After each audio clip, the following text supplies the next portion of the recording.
Hello बच्चों, welcome to your channel physics with King Sen sir. बच्चों शुरू करते हैं आज का टॉपिक। बच्चों आज के इस वीडियो में हम लोग सीखेंगे एक समान रूप से आवेशित तार के कारण वैद्युत क्षेत्र की तीव्रता। कोई एक स्ट्रेट वायर है, कोई एक सीधा तार है, एक समान रूप से आवेशित सीधे तार, सीधे चालक तार, सीधे आवेशित सीधे तार के कारण वैद्युत क्षेत्र की तीव्रता। मतलब एक कोई स्ट्रेट वायर है, चार्ज है यूनिफॉर्मली, उसके कारण आर डिस्टेंस पर इलेक्ट्रिक फील्ड की इंटेंसिटी कितनी होती है ये हमको फाइंड करना है। ओके, तो शुरू करते हैं बच्चों। एक ऐसा वायर लिया गया है जिसकी लेंथ है L। इस पर जो चार्ज डिस्ट्रीब्यूटेड है एक समान रूप से, उस चार्ज की लीनियर चार्ज डेंसिटी, इस वायर की लीनियर चार्ज डेंसिटी है लैम्डा। इस पूरे तार की रेखीय आवेश घनत्व लैम्डा है। बच्चों इस वायर के पॉइंट O से इसके परपेंडिकुलर R डिस्टेंस पर एक पॉइंट P ऐसे रैंडमली कहीं पर लिया गया, इसके सेंटर पे नहीं है। याद रखिए पॉइंट O इस वायर का सेंटर पे नहीं है, ये किसी भी पॉइंट से ऐसे रैंडमली लिया गया है। इस वायर से जो नीचे वाला ये वाला एंगल है, यहां से यहां तक ये वाला एंगल है θ2, और यहां से यहां तक ये इस वाले एंड को मिला दिया इस वाले लाइन से, तो इस वाली लाइन और इस वाले लाइन, इन दोनों के बीच का एंगल θ1। उसी तरीके से ये R वाली लाइन और ये वाली लाइन, इसके बीच का एंगल ये वाला है θ2। पॉइंट P पर हमको नेट इलेक्ट्रिक फील्ड फाइंड करना है। बच्चों यहाँ पर नेट इलेक्ट्रिक फील्ड फाइंड करने के लिए इस पूरे चालक को हम बहुत सूक्ष्म लंबाइयों dl में डिवाइड कर लेते हैं। एक छोटा सा क्रॉस सेक्शन इसका काट लेते हैं dl। इस dl लेंथ के कारण हमको पॉइंट P पर इलेक्ट्रिक फील्ड फाइंड करना है। इसकी लेंथ है dl। सपोज ये जहां पर का लिया गया है ये वाला पॉइंट है OP, suppose this point is Q, और ये पॉइंट O से Q के बीच की डिस्टेंस है small l। Okay, dl length जो पॉइंट P से x डिस्टेंस पर है, और इस dl वाली जो एलिमेंट लिया गया है इस R वाली लाइन से फाई एंगल ऊपर है। बच्चों यहाँ पे कांस्टेंट क्वांटिटीज क्या क्या है, तो कांस्टेंट को देखें, R की वैल्यू एक फिक्स क्वांटिटी है, कैपिटल L फिक्स क्वांटिटी है, और लीनियर चार्ज डेंसिटी ये लैम्डा ये फिक्स है। बाकी θ1 θ2 ये भी वेरिएबल है, फाई भी वेरिएबल है, x भी वेरिएबल है। dl यहाँ लेंगे तो x कम, यहाँ लेंगे तो x ज्यादा, यहाँ लेंगे x और ज्यादा, तो x भी वेरिएबल है। सारी क्वांटिटीज यहाँ पर वेरिएबल है। ओके, तो कैसे इलेक्ट्रिक फील्ड फाइंड करेंगे, उसको फाइंड करने का तरीका देखिए। मान लो बच्चों इस dl लेंथ के कारण पॉइंट P पर इलेक्ट्रिक फील्ड, dl लेंथ पर जो चार्ज है, dl लेंथ पर बहुत छोटा चार्ज है सपोज dq, तो इस dq चार्ज के कारण पॉइंट P पर जो इलेक्ट्रिक फील्ड बन रहा है सपोज de है, तो इलेक्ट्रिक फील्ड पॉजिटिव चार्ज के कारण चार्ज से पॉइंट की ओर, चार्ज से पॉइंट, तो चार्ज से पॉइंट ये इलेक्ट्रिक फील्ड de, बहुत छोटे से चार्ज के कारण बहुत छोटा सा इलेक्ट्रिक फील्ड। ओके, इस de का मैग्नीट्यूड कितना होगा बच्चों, de का मैग्नीट्यूड अगर हम निकालें, इलेक्ट्रिक फील्ड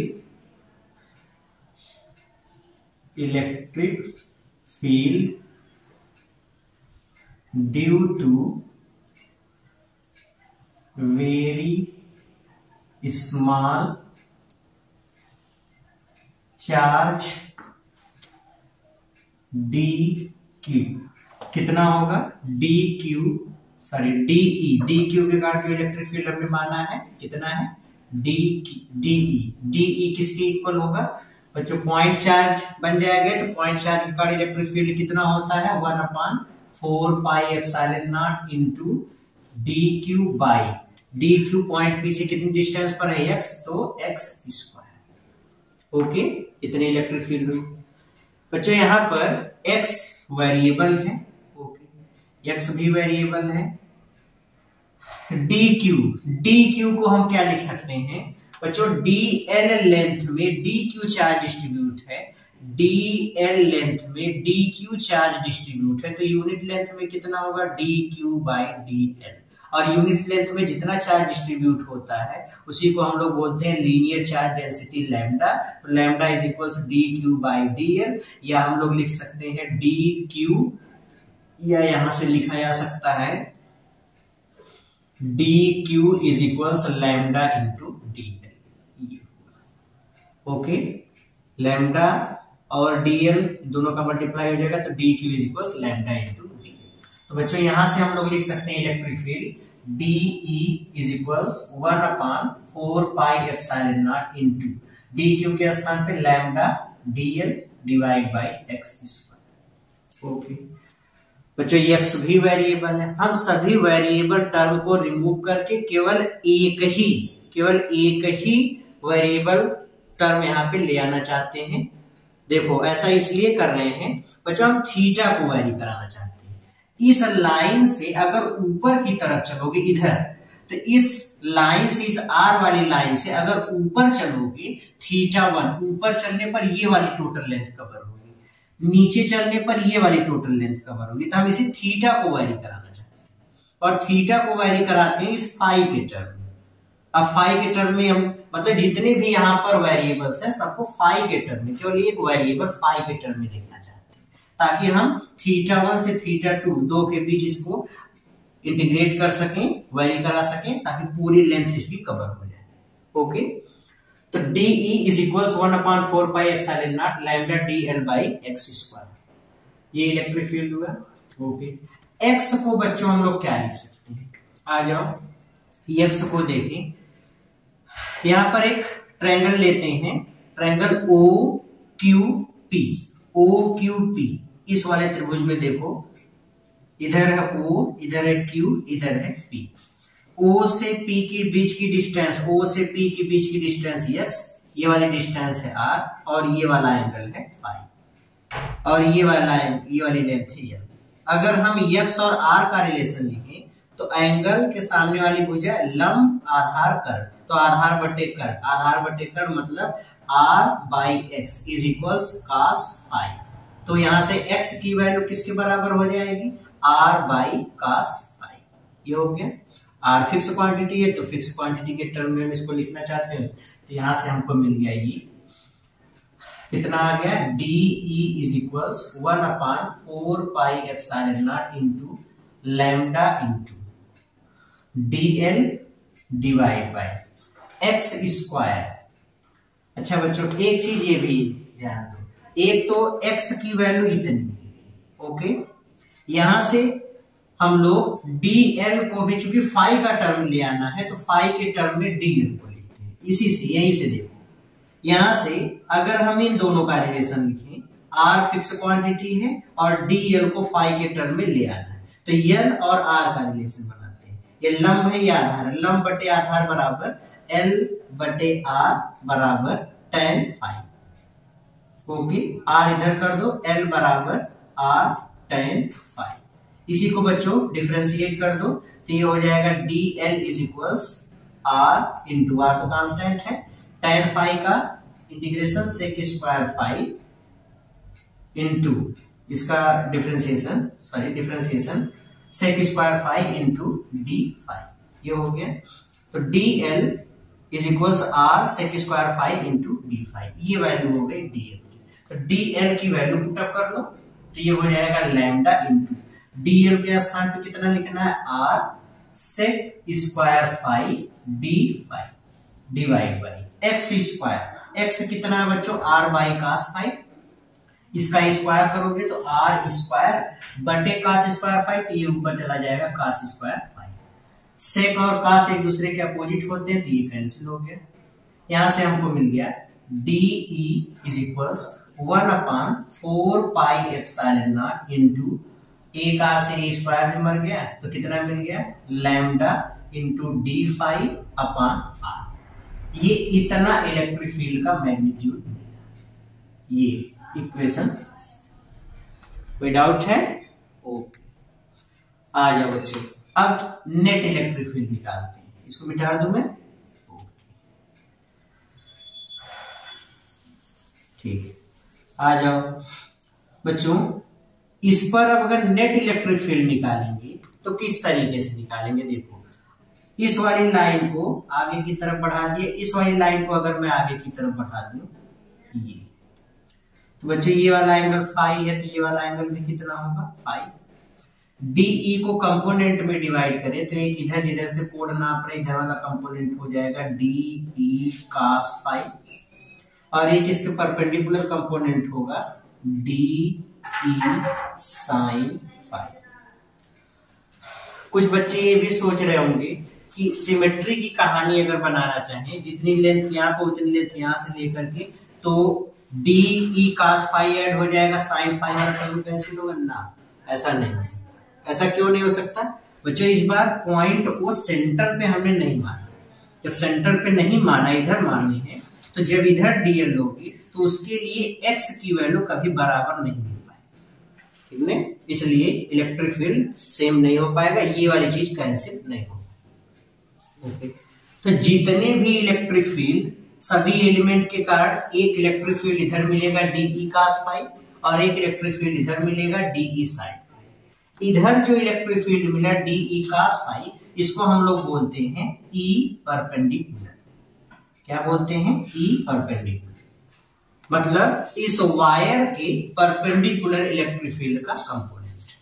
और ये जो डीई sin फाई मिल रहा है, डीई sin फाई, ये इस वायर के पैरेलल है, इस वायर के पैरेलल है, तो इसको हम लोग बोलते हैं इलेक्ट्रिक फील्ड पैरेलल।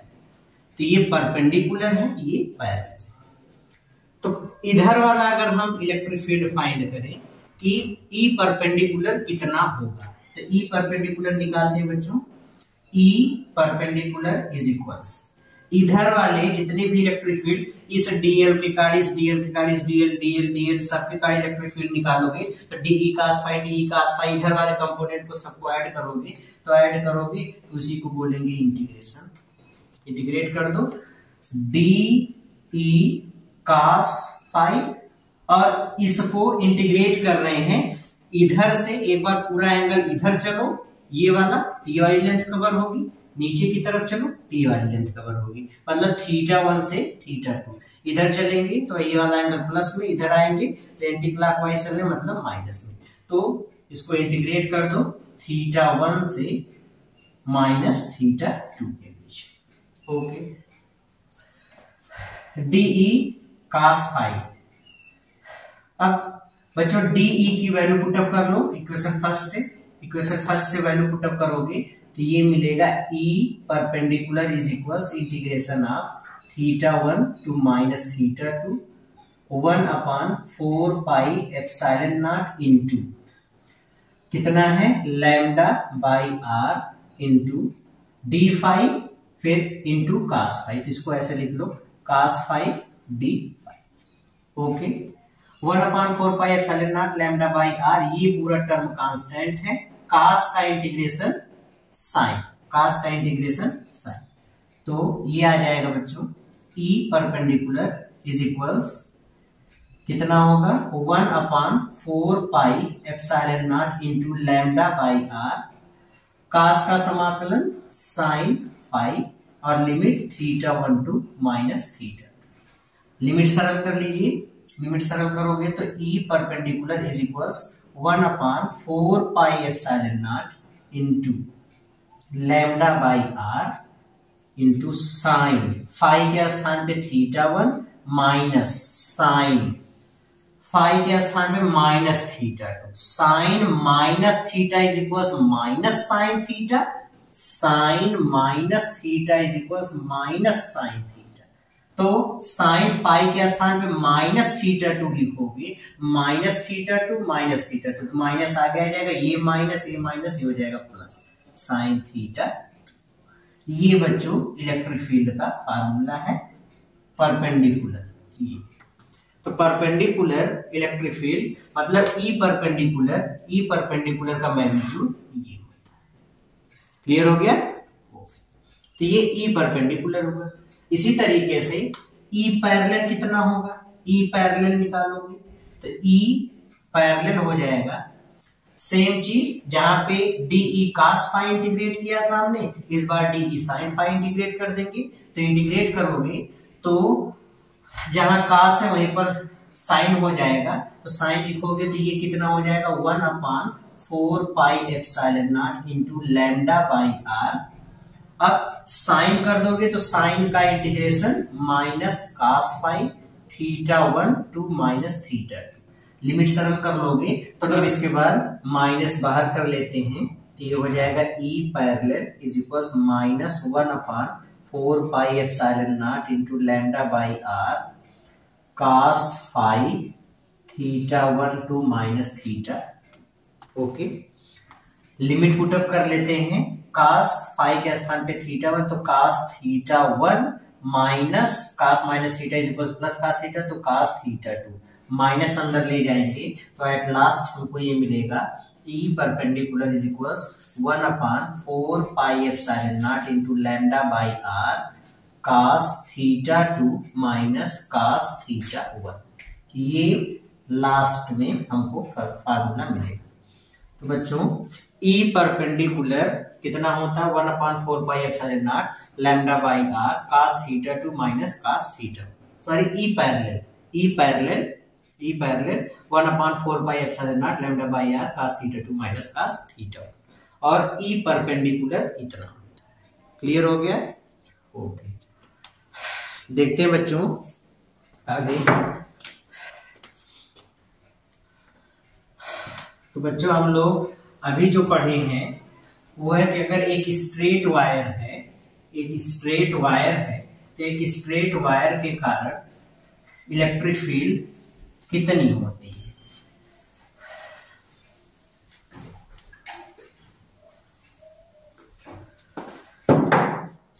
मान लो बच्चों हमने अभी जो टॉपिक पढ़ा है वो ये है कि एक स्ट्रेट वायर है, एक निश्चित लंबाई का कोई चालक तार है या तार है, एक समान रूप से आवेशित है।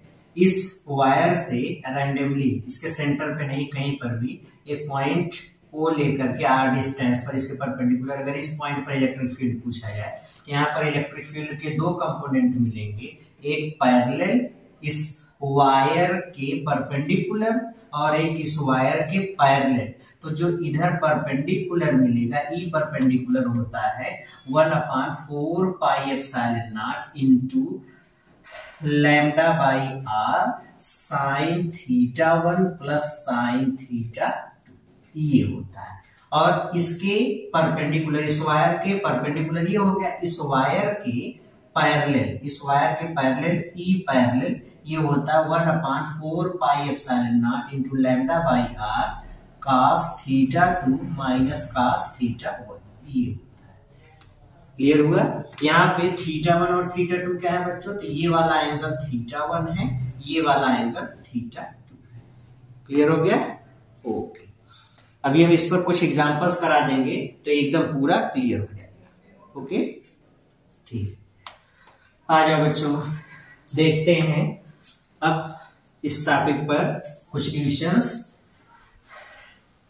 जो यही जो अभी हमने फार्मूला समझा, बस इसी पूरे टॉपिक में यही फार्मूला इंपॉर्टेंट है, यही फार्मूला आपको मेमोराइज करना।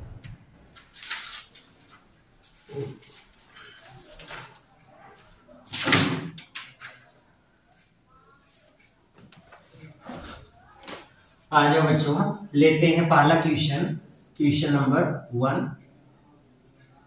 क्वेश्चन नंबर 1 है, एक कोई वायर है, इस पर चार्ज यूनिफॉर्मली डिस्ट्रीब्यूट है, ये इसकी बच्चों चार्ज डेंसिटी है लैम्डा इज इक्वल्स हमको दिया गया है 2 कूलाम पर मीटर।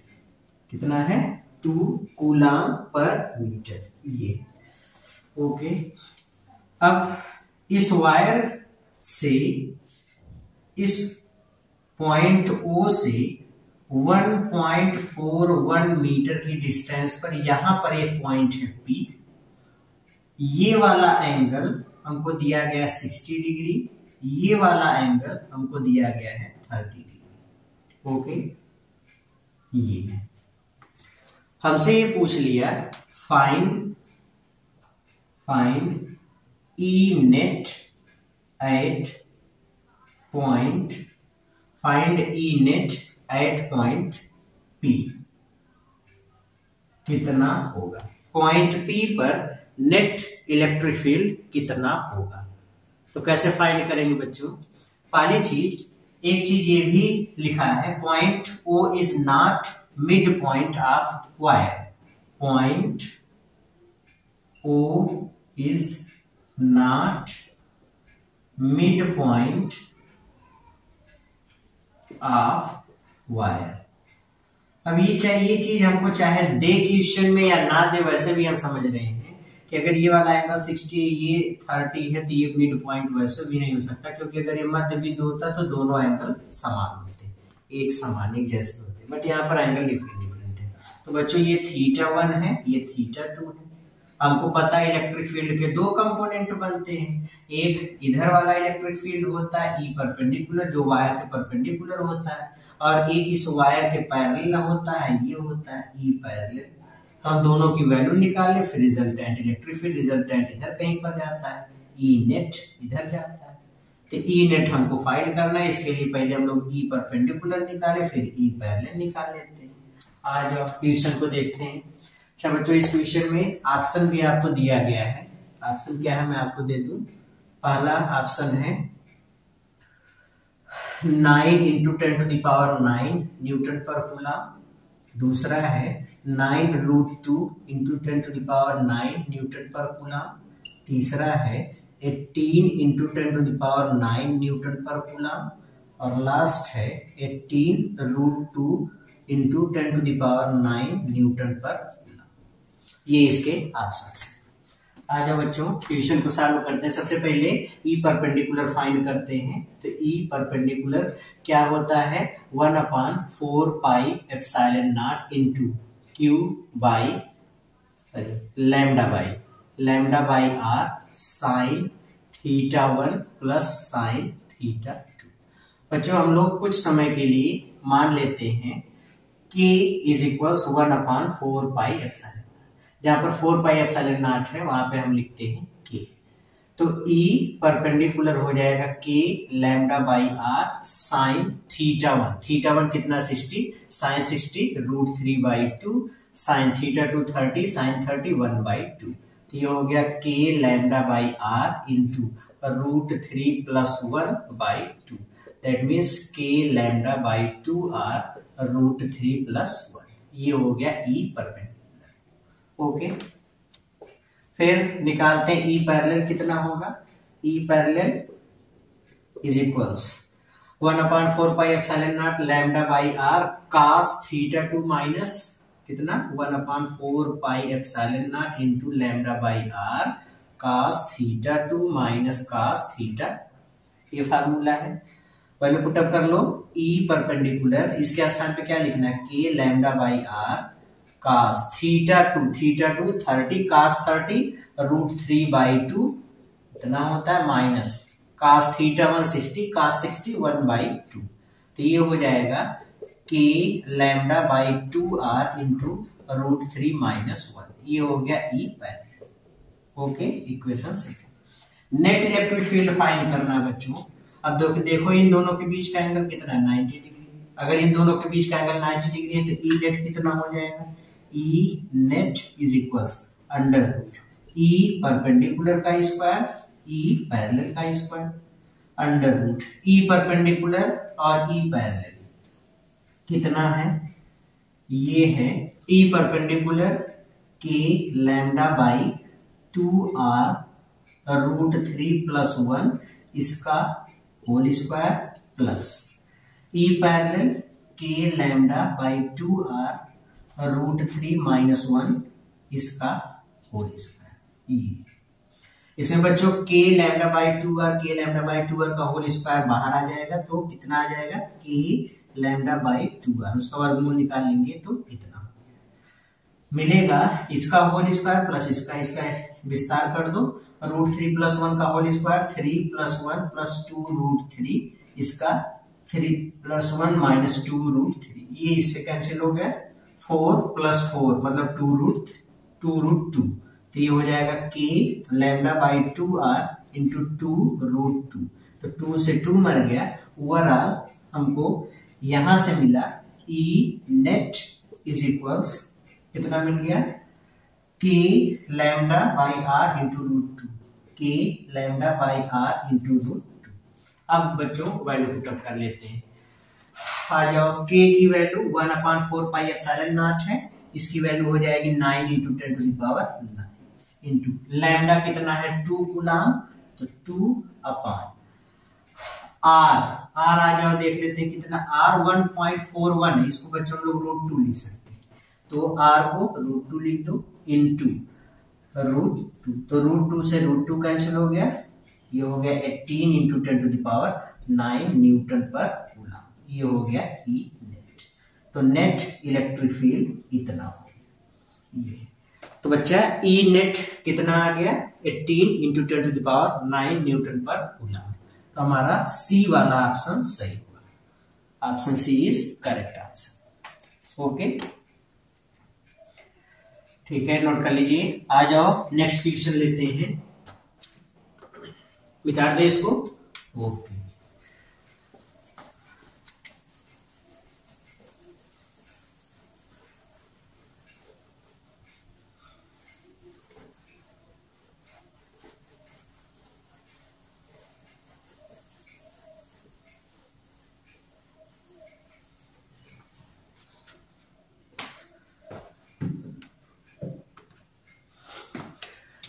क्वेश्चन नंबर 2 देखते हैं बच्चों। हमसे कहा दिया है कि एक वायर है और इसकी लेंथ इनफाइनाइट तक है, ये इनफाइनाइट तक फैला हुआ है, ठीक है, यूनिफॉर्मली चार्ज्ड है, एक समान रूप से आवेशित है, इसका लीनियर चार्ज डेंसिटी है 10 coulomb per centimetre, coulomb per metre, 10 coulomb, एक मिनट बच्चों में डैश करते हैं। ओके तो बच्चों इस वायर की लीनियर चार्ज डेंसिटी है 10 into 10 to the power -8 coulomb per metre. Okay इतनी इसकी लीनियर चार्ज डेंसिटी दिया गया है। इस वायर से 2 सेंटीमीटर की दूरी पर, इस वायर से 2 सेंटीमीटर की दूरी पर हमसे पूछ लिया कि बताओ यहां पर पॉइंट P पर नेट इलेक्ट्रिक फील्ड कितना होगा। क्वेश्चन है find E net at point P। ये बच्चों एक बार क्वेश्चन फिर से समझते हैं। क्वेश्चन में हमसे ये पूछा गया, ये दिया गया है एक कोई इनफाइनाइट, एक अनंत लंबाई का कोई चालक तार है और इस चालक तार से, इस चालक तार का जो रेखीय आवेश घनत्व है 10 × 10⁸ कूलम पर मीटर।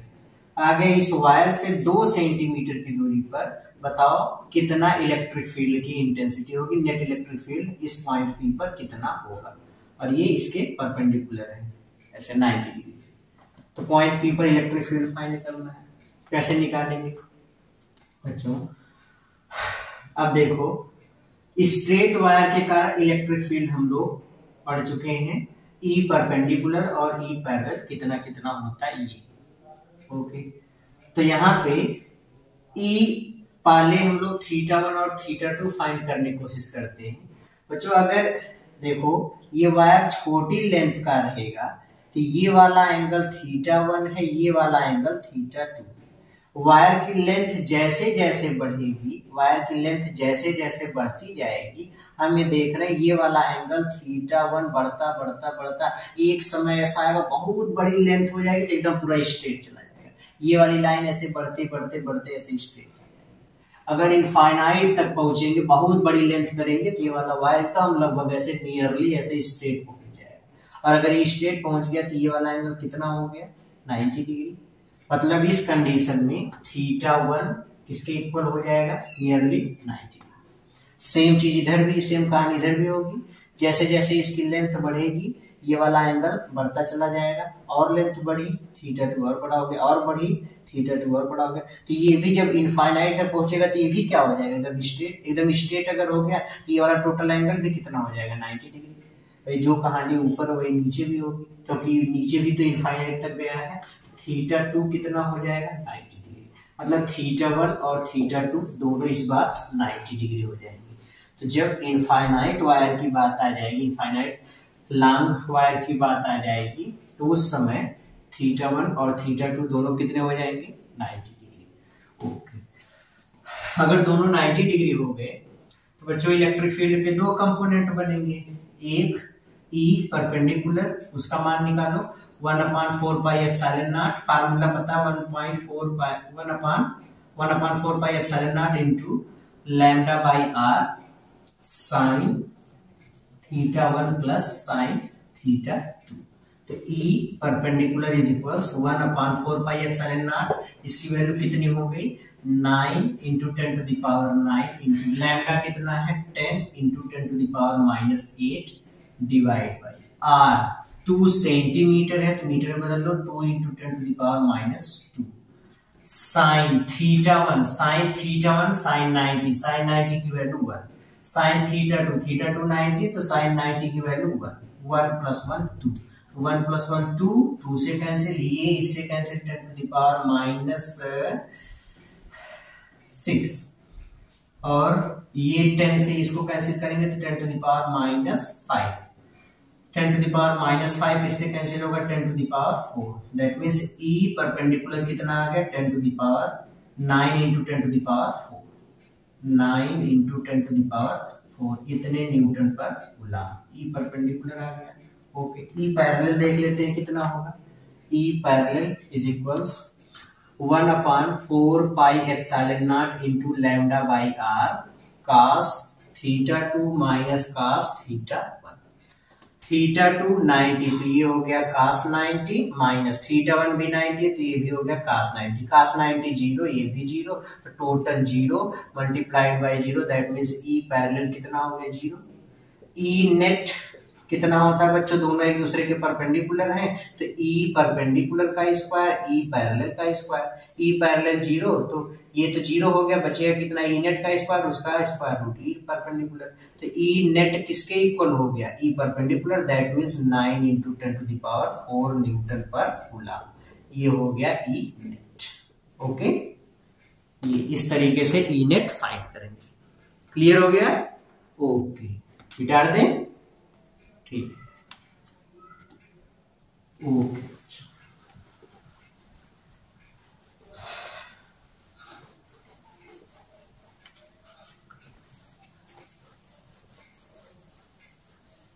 लेते हैं, ये इस तरीके से क्वेश्चंस को सॉल्व करना है। तो तब तक के लिए पढ़ते रहिए, मेहनत करते रहिए। All the very best.